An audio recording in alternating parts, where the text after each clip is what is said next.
Assalamualaikum warahmatullahi wabarakatuh. Berjumpa lagi bersama saya Jumadianto.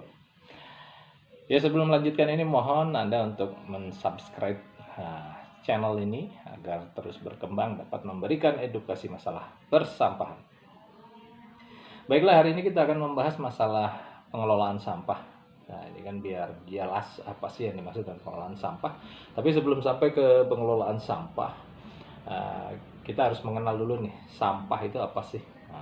Sampah adalah sisa kegiatan sehari-hari dari manusia dan atau proses alam yang berbentuk padat. Nah, ini pengertian sampah. Nah, kemudian sampah itu terbagi menjadi tiga jenis, yaitu sampah rumah tangga, sampah sejenis sampah rumah tangga, dan juga sampah spesifik. Ada tiga. Nah, yang dimaksud dengan sampah rumah tangga adalah sampah yang berasal dari kegiatan sehari-hari dalam rumah tangga, tapi tidak termasuk dalam tinja dan juga sampah spesifik. Nah, kemudian sampah sejenis sampah rumah tangga adalah sampah yang berasal dari kawasan komersial, kawasan industri, kawasan khusus, fasilitas sosial, fasilitas umum, dan fasilitas lainnya. Ini sampah spesifik, sejenis sampah rumah tangga. Nah, yang terakhir, yang ketiga, yaitu sampah spesifik. Sampah spesifik adalah sampah yang karena sifat, konsentrasi, dan atau volumenya memerlukan pengelolaan khusus. Apa saja yang termasuk dalam sampah spesifik? Nah, yang pertama adalah yang mengandung bahan berbahaya dan beracun.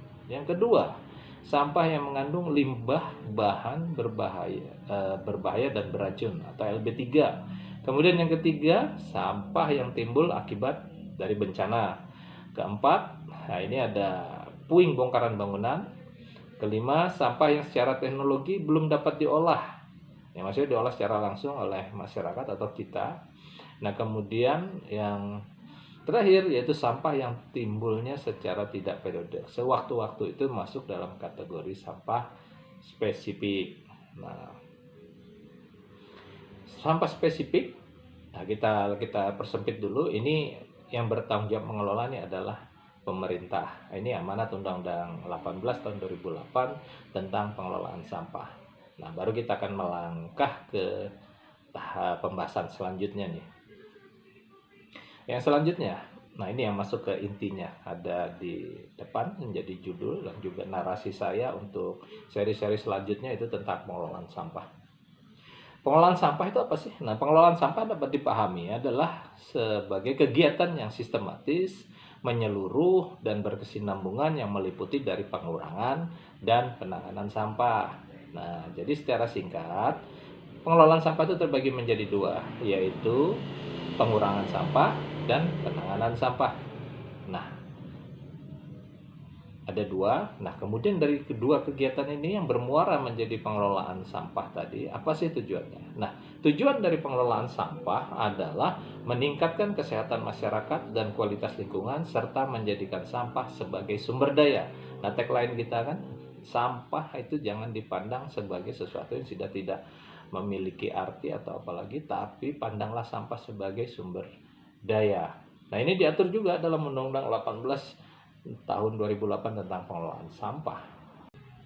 Ya, tadi sudah disinggung bahwa kegiatan pengelolaan sampah itu terdiri dari dua, yaitu pengurangan dan juga penanganan. Nah, pengurangan sampah yaitu meliputi kegiatan sebagai berikut: pembatasan timbulan sampah, kemudian pendaur ulangan sampah, yang ketiga adalah memanfaatkan kembali sampah. Nah, jadi kegiatan ini yaitu pembatasan, kemudian pendaur ulang, dan juga pemanfaatan kembali. Ini masuk dalam kelompok pengurangan sampah. Nah, yang penanganan bagaimana?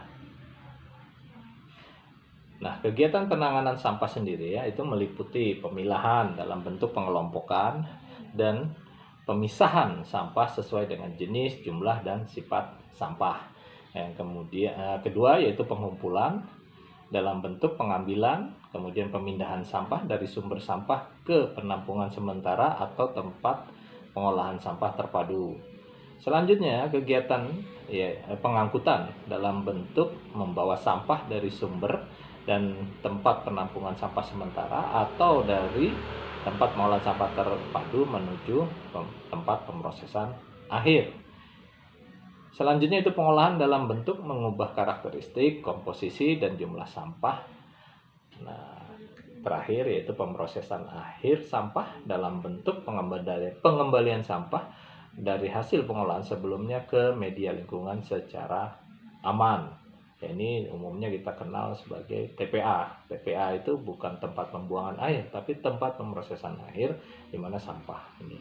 Jadi saya ulangi secara singkat, untuk penanganan sampah meliputi kegiatan pemilahan, pengumpulan, pengangkutan, pengolahan, kemudian juga pemrosesan akhir. Nah, apabila masyarakat sudah berkegiatan nih untuk melakukan, tadi ya kita kembali lagi ke pengurangan sampah, apa sih yang bisa diperoleh? Ya, yang pertama ya kegiatan secara langsung, ya kita kenal secara informal itu ada pemulung. Nah, itu udah ada kegiatan dari pengurangan. Nah, karena yang masuk ke TPA otomatis akan berkurang. Tapi di samping itu, pemerintah, ini amanat Undang-Undang 18 tahun 2008 tentang pengelolaan sampah tercantum di salah satu pasalnya, yaitu pemerintah akan memberikan insentif bagi orang yang melakukan pengurangan sampah. Setiap orang. Jadi akan diberikan insentif kepada setiap orang yang melakukan pengurangan sampah. Nah, kemudian ya kontradiksinya juga ada nih. Disinsentif kepada setiap orang yang tidak melakukan pengurangan sampah. Ini jiwa besarnya ya. Secara praktis di lapangan ini akan diturunkan terus. Ada PP 81 tahun 2012 tentang pengelolaan sampah rumah tangga dan sampah sejenis sampah rumah tangga. Kemudian diturunkan lagi ke tingkat yang lebih rendah di kabupaten kita, ada peraturan daerah nomor 2 tahun 2017 tentang perubahan atas peraturan daerah Kabupaten Kota Lamongan Barat nomor 3 tahun 2015 tentang pengelolaan sampah. Nah, ini juga sudah dijabarkan dalam peraturan Bupati nomor 89 tahun 2016 tentang pengelolaan sampah rumah tangga dan sampah sejenis sampah rumah tangga. Jadi aturan sudah lengkap, tapi yang kita sampaikan pada kesempatan ini adalah masih yang umum. Ini semua yang ada di dalam Undang-Undang nomor 18 tahun 2008 tentang pengelolaan sampah. Nah, ini dulu rohnya pengelolaan sampah di Indonesia. Nah, nanti di kesempatan yang mendatang akan lebih dalam lagi kita menukik masuk kenapa sih sebenarnya sampah di Indonesia kok tidak selesai. Coba kita urai permasalahannya di mana, dan juga nanti pertanyaan-pertanyaan ya silahkan tulis saja di komentar di bawah tayangan ini. Demikian yang dapat saya sampaikan di kesempatan ini. Ya, mudah-mudahan bermanfaat, menambah wawasan kita. Ini adalah pengetahuan dasar tentang sampah atau lebih nanti di pengelolaan sampahnya. Salam kobar bersih.